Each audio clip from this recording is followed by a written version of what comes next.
Olá pessoal, sejam bem-vindos. Eu sou o Rodrigo Werneck, CEO da agência Cúpula, e hoje vamos para o nosso último webinar de 2019, um ano em que produzimos muito conteúdo de alta relevância para os nossos seguidores. E hoje chegamos ao fim do ano de uma intensa programação para tratar de um tema muito importante que vai marcar 2020 como uma das grandes tendências, assim, uma das grandes preocupações dos executivos e líderes de operações imobiliárias, que é o início da vigoração da Lei Geral de Proteção de Dados, a chamada LGPD. É um tema bastante desafiador que vai impactar profundamente a operação de imobiliárias, incorporadoras, loteadores. E para discutir um pouco mais sobre as particularidades, sobre as grandes exigências, né, que serão feitas aí a partir do ano que vem, eu tenho hoje aqui no nosso webinar um convidado, o Dr. Carlos Perim, fundador e sócio da Perim e da Lazen, advogados associados, um especialista em LGPD para nós discutirmos as implicações legais dessa mudança na legislação. Carlos, obrigado pelo convite, por aceitar o nosso convite aqui para o webinar. Bom dia, Rodrigo. Bom dia aos nossos ouvintes e assinantes. É uma satisfação estar aqui e poder contribuir para, vamos dizer assim, um enriquecimento ou uma forma de aclaramento melhor sobre a questão da LGPD. Eu acho que ainda há muitas dúvidas, muitos pontos ainda que merecem ser esclarecidos e, na verdade, nós estamos aqui justamente para isso. Legal, vamos falar principalmente sobre as particularidades da LGPD aplicadas ao mercado imobiliário.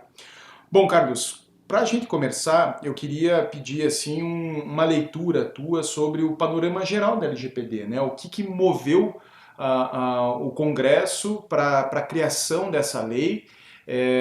Qual que é o objetivo dos parlamentares com essa nova legislação? Bom, a lei é uma lei de 2018, é uma lei que foi aprovada no Congresso, uma lei que já existe, na verdade. Ela foi sancionada pelo governo do Michel Temer no final do seu governo, no final de 2018, e ela vem justamente para regular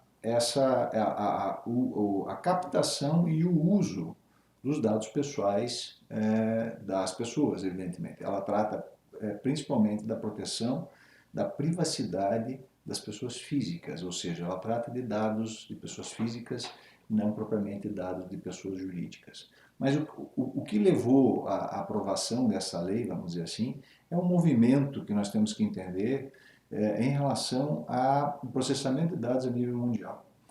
Essa nossa lei, ela é efetivamente, eu não diria uma cópia, mas ela se aproxima muito em termos e conceitos da GDPR, que é a lei europeia, que entrou em vigor em maio de 2018. E nessa esteira, eu não digo que foi uma cópia, mas enfim, o legislador brasileiro foi beber na fonte da comunidade europeia. E a gente acha que está na esteira, nós estamos extremamente atuais, porque a GDPR é uma lei extremamente moderna, institui novos conceitos dentro do sistema jurídico brasileiro, o conceito de dados, o conceito de titular dos dados, de direito dos titulares, etc. e tal, coisa que a gente não tem hoje dentro do nosso ordenamento. E a gente acha que nós estamos up to date, quer dizer, moderníssimos, né? Na verdade, se a gente for pegar a legislação de outros países, nós vamos notar que o Chile, por exemplo, tem uma lei desde 99. A Argentina tem uma lei que trata de dados desde 2000. O Uruguai tem uma lei desde 2008. E o México, que se aproxima economicamente da gente, tem uma lei desde 2010. Quer dizer, nós não estamos nesse fluxo informativo legislativo, vamos dizer assim, extremamente atualizados. Nós estamos, na verdade, em relação ao resto do mundo, nós estamos atrasados, porque essa questão de dados se tornou uma, vamos dizer assim, uma urgência dentro da necessidade do ordenamento jurídico. Por que ela se tornou uma urgência? Porque nós temos vivido num mundo cada vez mais digital. O fato é esse, ou seja, nós temos aqui na sala celulares, os senhores devem ter nos seus bolsos aí, cada um deve ter um aparelho celular no bolso. E você imagine o quanto de informação pessoal de todos nós existem dentro desses celulares. São fotos, são vídeos, são filmes da família, são Histórico de navegação, né? Por exemplo. principalmente, quer dizer, o histórico da navegação, o seu IP também é um dado pessoal. Revela interesses, opiniões. Exatamente. E o ponto crucial, vamos dizer assim, esquecendo o histórico, vamos falar da União Europeia, por exemplo, em relação histórica. Nós estamos discutindo isso há pouco tempo, mas a União Europeia vem discutindo desde 1978 essa questão da privacidade. O foco da lei é a privacidade das pessoas. Só que para proteger a privacidade das pessoas no meio digital, você também tem que proteger os dados, obviamente. Você protege a privacidade através da proteção de dados. Então, a lei ela visa a privacidade, mas essa privacidade é trazida pela proteção, pelo uso adequado dos dados das pessoas. Então, em 1978 já começava a discutir na Europa, depois veio em 1980 a OCDE já tinha regras muito claras, muito guidelines a respeito da proteção de dados que culminaram depois do aprimoramento da legislação nessa GDPR de 2018, que é uma legislação extremamente avançada também para os padrões europeus. Então, por isso que o legislador brasileiro foi beber lá naquela fonte o conhecimento já da discussão internacional sobre o assunto. E os dados hoje são internacionais, efetivamente. E Né? já estão influenciando o resultado de eleições, né? Isso uma pauta que acaba, inclusive, tendo interferência política assim, tende a se tornar uma pauta de discussão nas eleições presidenciais americanas agora, né, em 2020, e mesmo em eleições aqui brasileiras. Esse viés político seguramente vai garantir que a LGPD vai pegar, não é uma lei que vem para ser postergada ou ser ignorada, né? Aquela lei que não pega. Absolutamente não. É uma lei que já está extremamente presente. Com esse movimento de informatização das coisas, houve um influxo muito grande de você não saber, principalmente não saber, o que as empresas têm feito com os seus dados. Quer dizer, você coloca seus dados na internet, coloca no Google, no Facebook, etc. Para onde vão esses dados? Vão para a nuvem. Aonde está a nuvem? Ok, estão nas empresas lá fora ou em algum lugar. Mas o que é feito efetivamente com esses dados? Isso ninguém sabe. É muito obscuro ainda, vamos dizer assim. Houve uma busca incessante por captar esses dados, por ter esses dados, e agora as pessoas se questionam para onde esses dados estão indo e o que é feito com eles. A maior demonstração disso, sem entrar nos inúmeros casos que existem, mas o caso mais emblemático da demonstração da utilização indevida de dados é o caso do Cambridge Analytica, como você falou. Influenciou, a imprensa prega isso muito fortemente, que influenciou diretamente a eleição americana, ou seja, o Donald Trump, o presidente da nação mais poderosa do mundo, uma das mais, foi eleito com base em dados. Sim, municípios, né, que eram tradicionalmente democratas, pela primeira vez votaram no Partido Republicano e foi onde concentrou-se o maior esforço de mídia, justamente orientado por esses dados vazados, né, pela Cambridge Analytica. Sem dúvida, a Cambridge Analytica conseguiu mapear com certa precisão o perfil político de 4 estados americanos que eram majoritariamente democratas. Aí houve uma pressão através do Facebook e outras mídias em cima dessas pessoas, direcionada, inclusive, eles tinham, claro, os endereços de IPs, tinham os e-mails dessas pessoas, forçaram uma publicidade em cima dessas pessoas e conseguiram converter 4 estados que eram democratas para republicanos, quer dizer, isso influenciou diretamente a eleição americana. O Brexit na Inglaterra é a mesma coisa. Supõe-se lá que, há provas bastante consistentes de que o próprio Facebook mapeou o perfil de 1% da população inglesa, e esse 1% influenciável que eles identificaram, que era o que bastava, porque a eleição foi 51,49, alguma coisa, a diferença é muito pequena, em todos os casos, inclusive no governo americano, a diferença é muito pequena, mapeou esse 1% da população inglesa e lá eles conseguiram também estimular a população que votasse a favor do Brexit, e agora a Inglaterra está nesse imbróglio todo em função do processamento de dados. Então vocês vejam qual é a importância do dado. Quem vai pagar a conta são as empresas, né? Porque a legislação, Certo. ela seguramente vai resguardar o processo político, mas no dia a dia, eleição é a cada 2 anos, né, no Brasil, mas o dia a dia das empresas é que vai ser profundamente impactado. Aí com base vamos dizer assim, nessa tomada de dados, nesse processamento de dados para finalidades que não são adequadas, porque, por exemplo, você coloca seus comentários no Facebook ou tua foto no Facebook para compartilhar com os amigos, etc. E tal. Agora, o Facebook pega isso e transforma num algoritmo e consegue analisar e definir o teu perfil político. e consegue manejar esse tipo de coisa e utilizar essa informação para outras finalidades. Então, essa legislação, todas essas leis vêm no encontro de você conseguir trazer clareza a esse processo. O que a lei pretende com essa questão da privacidade? Que as empresas que colhem os seus dados e processam dados tenham regras claras para fazer isso. Quer dizer, eles têm uma finalidade específica para recolher o teu dado. Ele tem que ter uma autorização específica prevista na lei. Tem um artigo 7º lá que tem 10 características específicas que você tem que preencher pelo menos uma delas para você ter esse dado e para você processar esse dado. Você não pode mais ficar recolhendo dados aleatórios de pessoas para outras finalidades que você não tenha declarado para que você está pegando o dado e o que você efetivamente vai fazer com ele. Então, a lei pretende uma clareza nesse sistema. Eu acho que o sistema, como se tornou basicamente tudo eletrônico, fez um pêndulo muito forte para um lado, agora as legislações estão tentando trazer isso de volta para um outro lado, para fornecer um equilíbrio e que as relações sejam claras em relação ao que as empresas fazem com os dados que elas colhem das pessoas. E aí nós vamos chegar nas atividades das empresas nacionais aqui dentro do Brasil. E uma legislação, né, que a gente encontra paralelos em relação à LGPD é o Código de Defesa do Consumidor, né, que também, quando foi lançado lá em 1990, mudou completamente a dinâmica da relação entre marcas e consumidores. E, de certo modo, a gente vê que o mesmo descrédito que cercava o Código de Defesa do Consumidor lá no passado, hoje cerca a LGPD. Muita gente diz, não, isso não vai pegar, isso é impossível das empresas darem conta desse controle, né, sobre a gestão de dados, mas o Código de Defesa do Consumidor pegou, inclusive resultou numa esfera, né, dos juizados especiais específica para tratar desse tipo de conflitos e serve de referência, né, Carlos? É um paralelo pertinente, né? Sem dúvida, veja, quando eu comecei a analisar essa legislação em 2018, eu obviamente conversava com meus clientes sobre isso e muitos deles diziam, não, mas isso é só uma obrigação que o Estado está colocando nas nossas costas, é mais um relatório que nós temos que preencher, é mais uma informação, é mais uma conta, mais uma despesa. E a gente começava a conversar sobre isso e havia uma certa resistência em relação à LGPD, como se fosse meramente uma obrigação do Estado.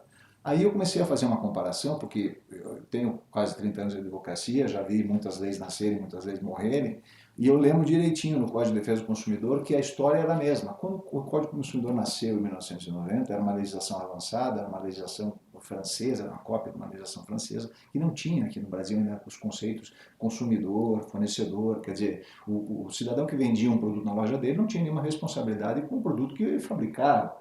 Naquela época você recebia um produto com defeito, ia lá no teu vendedor, entregava para ele e dizia, não, vou mandar para a fábrica, demorava quantos, 3, 4, 5 meses, ele não tinha responsabilidade nenhuma.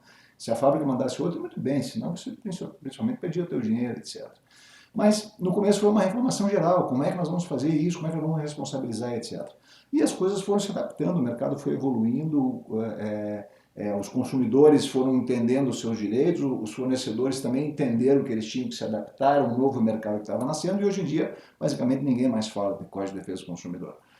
Todo mundo sabe as regras do jogo, se adaptou e aí a questão evoluiu.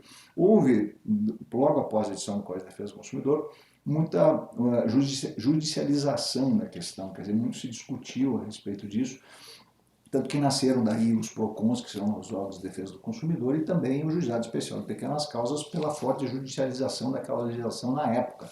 Quer dizer, gerou muita ação. Mas depois o mercado foi evoluindo e se adaptou. Na LGPD, a gente vê basicamente, agora não tanto, mas mais no começo, reações bastante semelhantes, porque nós não precisamos disso, ou não vamos fazer isso, quer dizer, terá que fazer porque o mercado vai se adaptar. E o consumidor pede isso, né, Carlos? O consumidor espera isso, o consumidor já começa a ter uma postura de desconfiança em relação a algumas empresas.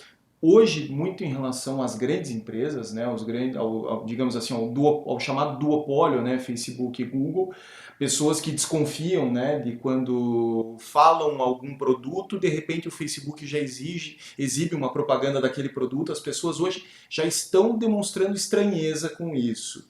E a tendência é que elas esperem justamente isso das empresas que elas contratam serviços e produtos, porque elas estão começando a prezar por essa por essa privacidade, né? Exatamente. O artigo 17 e seguintes, 18 da LGPD, prevê os direitos do titular dos dados. Quem são titulares dos dados? As pessoas físicas que fornecem dados para outras pessoas. O que ocorre nesse sentido?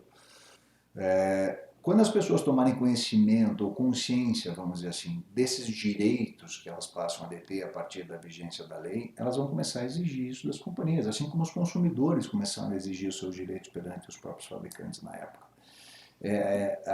A lei estabelece que, por exemplo, o titular do dado tem direito a exigir das empresas, evidentemente, ou quem processa esses dados, quem colhe e processa os dados, de informar que dados você tem sobre mim, o que se faz com os dados, como é que você processa isso, para quem você passou os dados. Tem um artigo específico que até afeta muito o mercado imobiliário. Se o teu consumidor questionar, você é obrigado a responder e dizer para quem você forneceu aqueles dados, para quem você repassou aqueles dados dentro da tua cadeia de consumo, ali, de produção de bens, aonde esse dado foi parar. E você é responsável, porque você colheu o dado. Se você passar para frente, você é tão responsável quanto quem vai usar. Então isso vai criar uma série de deveres, de direitos dos titulares, de deveres e obrigações das companhias que não há como escapar. Como eu falei anteriormente, isso não é só mais uma lei que vem por invenção do governo. Isso é um movimento internacional em que os países todos estão começando, os governos estão começando a se preocupar em reação a essa digitalização da vida de todo mundo, porque todo mundo tem essa dúvida. Quer dizer, o que eu coloco no meu celular, a minha face quando eu abro o meu celular é um algoritmo que é gerado. Para onde vai esse algoritmo? A Apple tem isso, a Samsung tem a minha face lá digitalizada. Para que ela faz isso? Isso é utilizado em inúmeros tipos de programa. Por exemplo, só para lembrar aqui uma situação específica, há uns anos atrás, um desses sites de relacionamento publicou lá, você tirava uma foto, pegava uma foto antiga tua e fazia uma foto nova. Juntava as mesmas pessoas, botava a mesma roupa e fazia o mesmo cenário. Todo mundo se divertiu com aquilo. Ok, para o público em geral é uma diversão. Mas a parte de trás dessa atuação, dessa circunstância, era que a empresa estava fazendo um banco de dados de imagem gigantesco das De pessoas. reconhecimento facial. Reconhecimento facial, principalmente de envelhecimento. Hoje os programas de envelhecimento são fantásticos. Você pega uma foto sua, coloca no programinha para envelhecer, todo mundo brincou com aquele app Face lá, todo mundo brincou com aquilo, é perfeito, mas aquilo é um programa que faz aquilo, ele calcula, é um cálculo matemático. Como é que eles chegam a essa questão? Com as fotos que você posta nas suas redes sociais. Então as fotos são usadas para isso. Você posta a tua foto na rede social para ela ser usada para fazer um programa, um algoritmo para uma empresa? Não, você posta para você relacionar com os teus amigos, para mostrar algumas coisas para a tua família, enfim, para algumas outras pessoas. Mas não para ser utilizado para isso. Por isso que isso é um movimento que está afetando todos os governos, e os governos estão se preparando para isso. E quando a gente traz essa realidade, né, para o mercado imobiliário de pequenas e médias empresas, na sua grande maioria, isso também impacta essas operações porque o cliente passa a ter um poder de voz e de acionar a justiça, né, em caso de excessos, que afeta essas operações porque elas estão estruturadas em processos muitas vezes frágeis, processos desestruturados. Eu coloco aqui para ti um exemplo de prática do mercado imobiliário que afronta diretamente a LGPD. Corretores que trabalham com base em listas de clientes, de potenciais compradores de imóveis, listas que circulam livremente dentro da imobiliária. Um corretor sai da imobiliária, o gerente pega a lista de clientes que eram atendidos por aquele corretor, entrega para um novo corretor, e essa lista vai com nome, vai com telefone, vai com e-mail.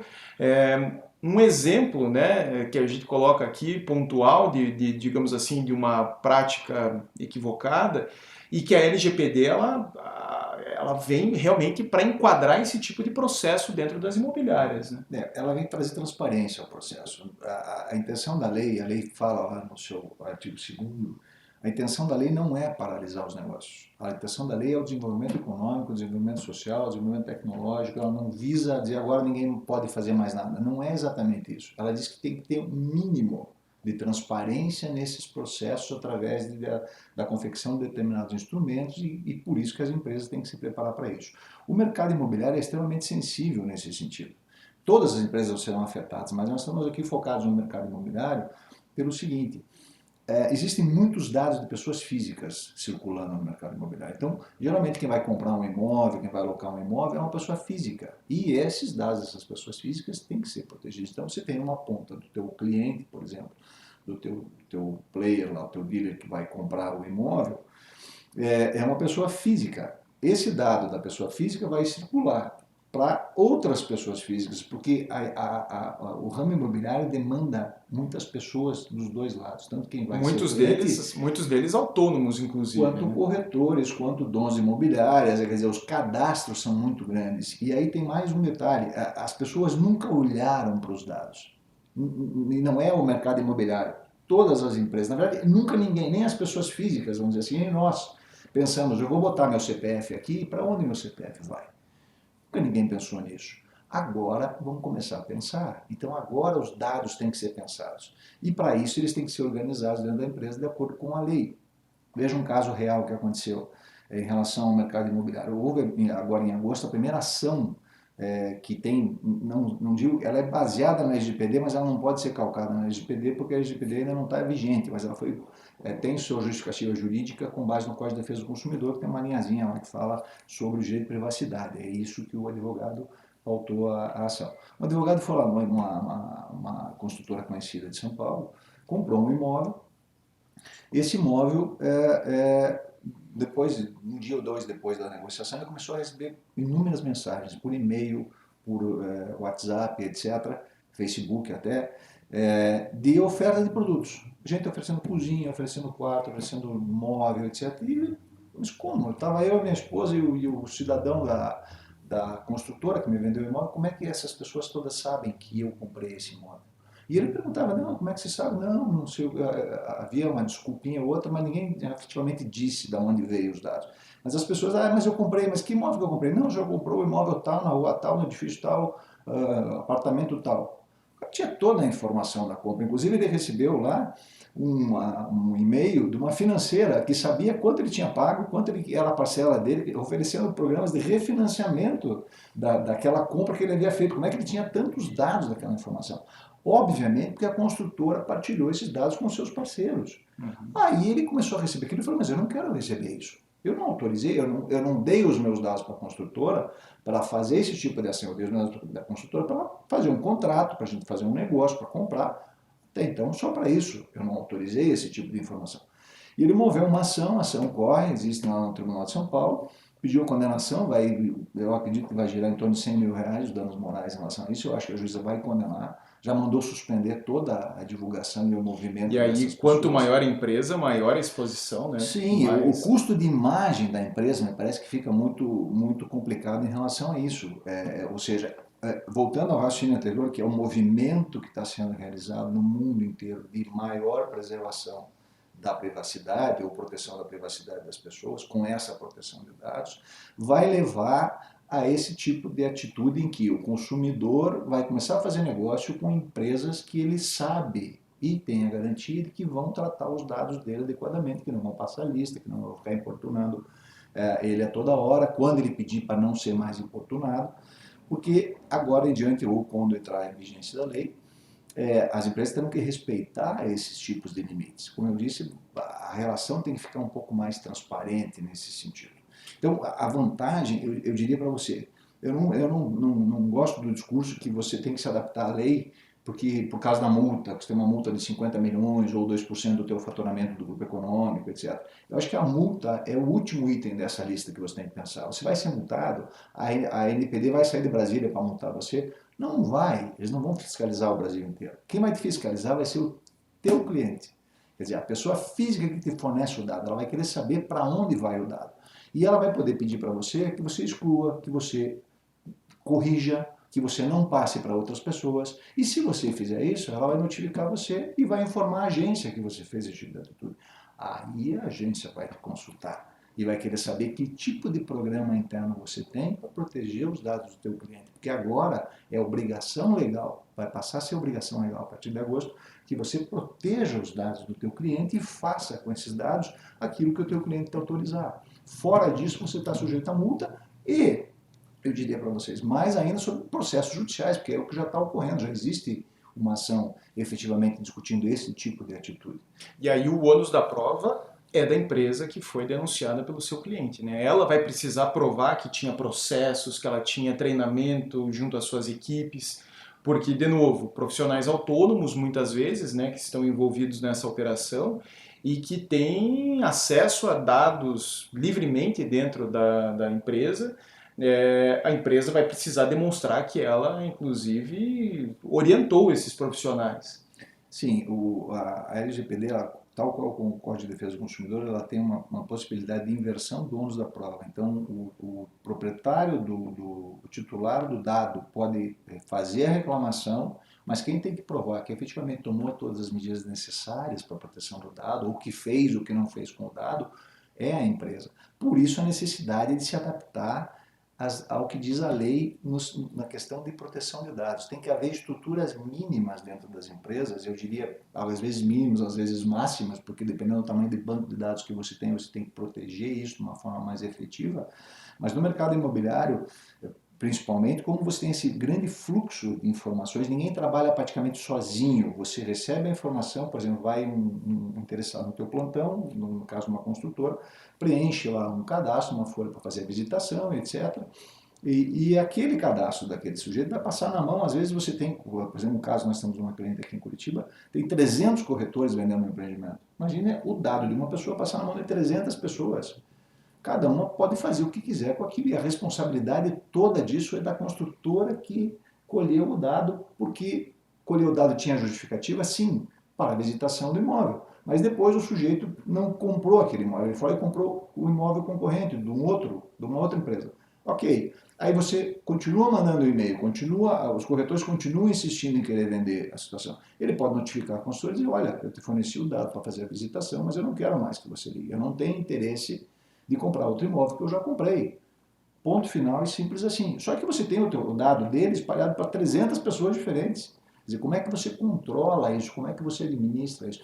Por isso, a necessidade de adaptação à lei e a formação de estruturas mínimas, de políticas internas mínimas, de acordos, de contratos, etc., que tenham a capacidade de proteger esse dado quando, por exemplo, nesse caso, o cliente disser, eu quero que você exclua os dados da minha base de dados. E você efetivamente tem que excluir, e mais ninguém pode fazer contato com aquele cliente, pelo menos não em teu nome, a fazer nome de terceiro, mas ele sabe que ele foi lá fornecer os dados para aquilo. Então, essa questão vai começar a ficar mais complicada. E os clientes, acredito, vão começar a procurar empresas que tomam esses cuidados, que têm cuidado com os dados das pessoas físicas de quem eles colhem os dados. Isso é um E aí diferencial. isso se torna um diferencial competitivo, né? Empresas que realmente são transparentes, empresas que vão preservar a informação e vão respeitar a privacidade do consumidor, principalmente no início, né, cara? Porque à medida que a lei digamos assim, se espraie e seja amplamente evidenciada pela imprensa, enfim, a tendência é que todos se adequem. Mas inicialmente, quem antecipar o seu planejamento, quem iniciar a sua estratégia, né, de repensar processos, tecnologia, quem larga na frente larga em vantagem. Ah, sem dúvida nenhuma. Eu acho que vai ser no início, e esse início a gente não sabe quanto tempo, talvez um prazo bastante longo até pela própria dificuldade de adaptação de algumas empresas, mas será um diferencial quem tiver um selinho, uma identificação. Nós respeitamos os seus dados, nós estamos compliant com a LGPD, a gente obedece a LGPD, porque isso é muito bom. Até um exemplo engraçado disso, eu tenho um cliente, dono de uma construtora, ele tem mais idade, e ele me contando que toda noite que ele chega em casa, mora ele, tem 75, 76, e a mulher tem 73, 74. Todo dia à noite ele recebe uma ligação de uma funerária oferecendo plano para ele. Quer dizer, isso é uma tremenda de Desagradável, uma né? invasão de privacidade, uma desconsideração até. Ele já explicou, olha minha filha, eu não vou morrer, não pretendo morrer tão cedo. Mas ele sabe de alguma forma que ali moram duas pessoas idosas, têm alguma fonte de dados que não deveriam ter e ficam insistindo nesse tipo de atitude que obviamente agora é extremamente condenada pela lei geral em função da própria privacidade e até pela agressividade. É cômico, mas é agressivo de certa forma em Sim, relação a ele. invasivo, né? Desrespeitoso. Exatamente, invasivo e desrespeitoso, que é isso que não poderá acontecer mais. Então haverá um movimento nesse sentido de transparência da forma como os dados são colhidos, qual é a finalidade do seu processamento e como eles são mantidos. E isso vai demandar das empresas, né, do mercado imobiliário o redesenho de processos. No meu entendimento, é algo inevitável, porque os processos comerciais são muito falhos. Né? Eu vou dar aqui o exemplo: imobiliárias e incorporadores que entregam o primeiro contato do cliente na mão de corretores, né? Muitas vezes sem vínculo formal, sem um contrato sequer assinado. Isso se torna impensável dentro do preceito da LGPD. Isso vai envolver treinamento, isso vai envolver adequação de tecnologia, porque isso é inevitável, principalmente no tocante a CRMs e RPs, sem falar nos portais imobiliários, que também vão vir com uma onda de adequações, ou seja, grandes impactos sobre todas as práticas dentro de uma empresa imobiliária. Né? E aí quem acha que vai conseguir se adequar apenas pela perspectiva da tecnologia da informação está enganado. Né? Sem dúvida nenhuma. Os processos terão que ser readequados, na verdade. E isso passa, vamos dizer assim, num contexto geral, passa numa mudança de cultura. A proteção do dado tem que ser protegida por uma questão cultural que vai haver essa modificação em função até desse movimento mundial que nós falamos anteriormente. Mas para isso, para você mudar a cultura, você tem que mudar também as estruturas. Primeiro você começa mudando as estruturas, quer dizer, você vai ter que passar por TI, às vezes você vai ter que encriptar, às vezes você vai ter que anonimizar o dado, às vezes você vai ter que evitar que determinadas pessoas, todo mundo tem acesso, não só 5 ou 6 pessoas têm acesso a um banco completo de dados, outras pessoas têm acesso a dados relativos, só nome e telefone. Quer dizer, essas estruturas de TI precisarão ser montadas. Depois você tem um outro flanco de ataque, de atendimento, que é a mudança dos contratos, das relações pessoais, porque você tem lá a figura do controlador e do processador. Por exemplo, muito rapidamente para entender essa diferença das figuras, você na imobiliária coleta o dado do cidadão, ok? De um cliente seu, de um possível cliente, etc. Você tem os dados pessoais dele. Você faz um backup desse teu banco de dados dessas pessoas na nuvem, em algum lugar, em qualquer site de backup, etc. Se esse backup vazar, a culpa é tua.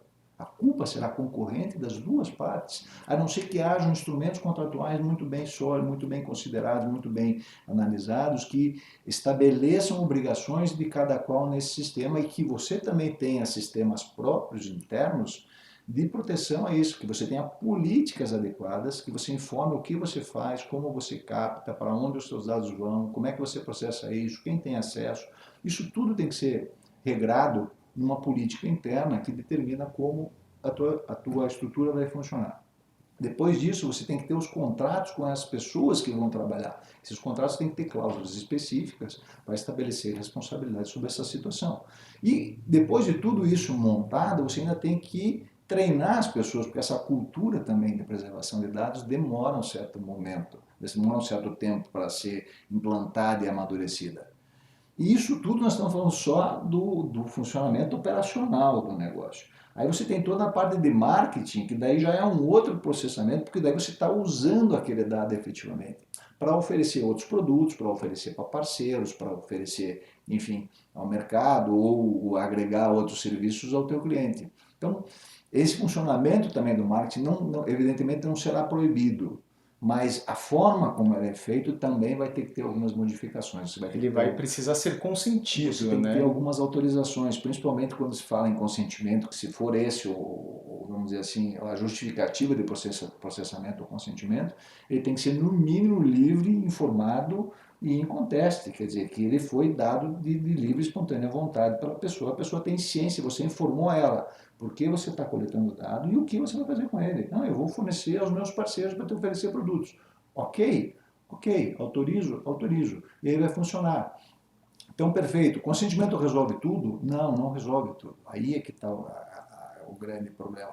Porque você pega consentimento de todo mundo. Ok, eu tenho consentimento de todo mundo, mas esse consentimento é revogável a qualquer tempo.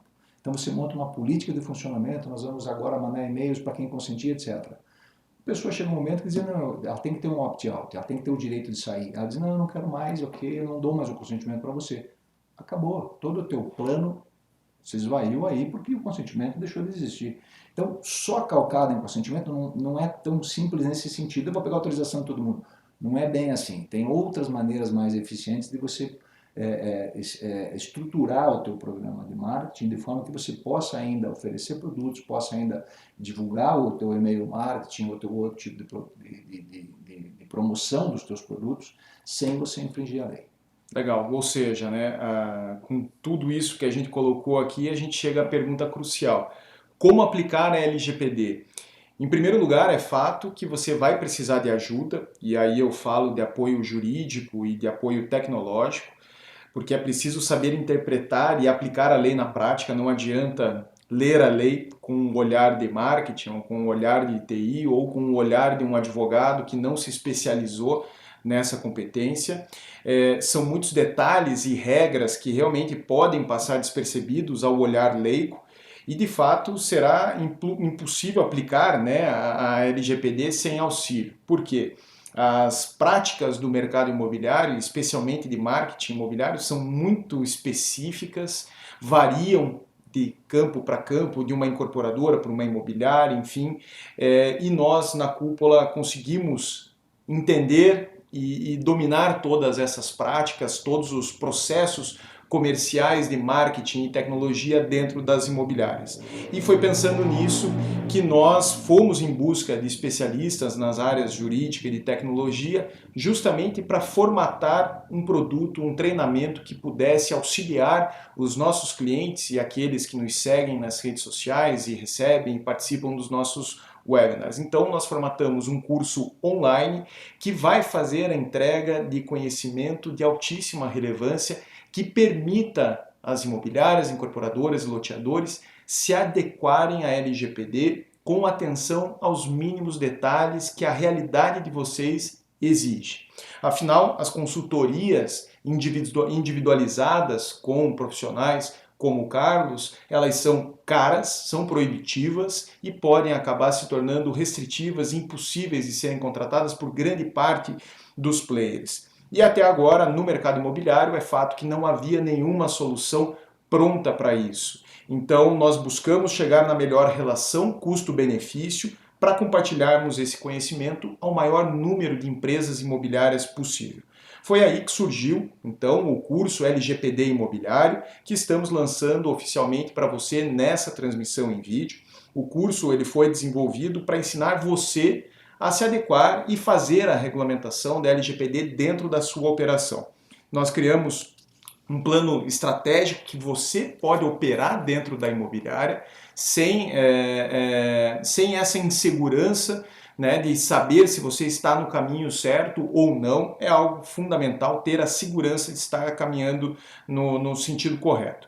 E dentro do curso do LGPD Imobiliário, o que nós vamos entregar a vocês? Nós teremos uma série de vídeos práticos em que eu e o Carlos pessoalmente vamos discutir as práticas do mercado imobiliário e o que precisa ser feito para que a sua operação se adeque à legislação. Esses vídeos serão todos liberados a partir do dia 2 de março de 2020, para que você tenha tempo de consumir o conteúdo no seu ritmo e promovendo as adequações, podendo assistir novamente os conteúdos, reunir a sua equipe e fazer as mudanças necessárias. Nós vamos também compartilhar materiais extras sobre a aplicação da LGPD no mercado imobiliário. Vamos ter aí também um ano de atualizações sobre a lei até a sua data de vigência, através de um grupo no Telegram. Vamos ter uma série de tira-dúvidas e estaremos dispostos e disponíveis para esclarecer questionamentos que surjam ao longo da aplicação, além de materiais de apoio, os mesmos que utilizamos nas consultorias. Além, por fim, de uma visão real da aplicação na lei com respaldo jurídico e tecnológico. Nós limitamos o número de vagas disponíveis nessa primeira etapa de lançamento do treinamento, formando um primeiro grupo que se encerrará, terá as inscrições encerradas no próximo dia 17 de dezembro. Ou seja, estamos formando um grupo que será fechado agora no dia 17 para dar a largada nessas entregas de conteúdo a partir do dia 2 de março. Reitero, conteúdo que será produzido por nós individualmente, porque é algo muito sensível que realmente exige um nível de conhecimento profundo sobre marketing imobiliário e sobre conhecimento jurídico específico relacionado à LGPD. Afinal, nós não queremos que haja empecilhos para você estar regulamentado, por isso é um valor acessível, realmente algo que nós conseguimos viabilizar por conta da escala que a tecnologia e o formato de vídeos e a disponibilidade pelo grupo de Telegram possibilitam a nós trabalhar dessa forma. Se você tiver alguma dúvida, eu me coloco à disposição para falar sobre esse treinamento. O meu e-mail é rodrigo@cupola.com.br e nós preparamos realmente algo muito relevante para te apoiar nessa transição. Visite a página de inscrições aqui na descrição do vídeo e confira as informações sobre o treinamento LGPD imobiliário. Carlos, eu agradeço pela sua atenção. Quero pedir a você aqui para finalizar que você compartilhe como você se preparou para esse momento, né, de adequações da LGPD em empresas do mercado imobiliário. Perfeitamente, Rodrigo. Eu trabalho no mercado imobiliário há muitos anos. Tínhamos clientes imobiliárias, temos clientes construtoras, e a gente entende um pouco dessas dores que afetam o funcionamento interno e as relações entre clientes. Eu já participei de compras e vendas, de locações, etc., de revisões de contratos ao longo dos anos, participei de grandes incorporações também, e independente se o negócio é pequeno ou grande, se é uma imobiliária com 2 pessoas, se é uma imobiliária com 300 corretores, a gente entende um pouco das dores de cada qual e sabe como direcionar algumas questões que afetarão especificamente o ramo do mercado imobiliário, tanto construtoras quanto imobiliárias de locação e compra e venda. Portanto, a gente está capacitado para analisar a LGPD em função desse próprio mercado. Cada mercado vai ter uma segmentação específica, tem as suas dores específicas, etc. Mas nós entendemos especificamente desse mercado. Essa conjunção de conhecimentos nos torna, vamos dizer assim, extremamente complementares no funcionamento da imobiliária, tanto na estruturação do funcionamento interno, quanto na estruturação das campanhas de publicidade, etc., que é extremamente importante para esse mercado. Eu comecei a estudar essa questão da LGPD desde 2018 ao final, quando o projeto efetivamente foi aprovado, se foi transformado em lei, e de lá para cá tenho acompanhado todas as modificações e inclusive estudado muito GDPR, porque é importante a gente também ter o conhecimento do mercado internacional, que nos traz conhecimento mais profundo a respeito do tema. Portanto, eu acredito que nós estamos perfeitamente adequados, vamos dizer assim, com as ferramentas necessárias para atender as necessidades desse ramo específico do mercado imobiliário. Legal, maravilha, Carlos. Eu agradeço a tua participação nesse webinar e a nossa parceria, né, enquanto inteligência jurídica para a estruturação desse treinamento. E agradeço ao nosso público que acompanhou a transmissão ao longo desse período juntos e ao longo do ano todo de 2019, que nós compartilhamos muito conteúdo aqui sobre o mercado imobiliário e começamos 2020 aí com essa novidade, com esse novo projeto lançado e convidamos você a fazer parte do LGPD Imobiliário. Pessoal, muito obrigado pela atenção e até a próxima. Valeu! Obrigado. Tchau.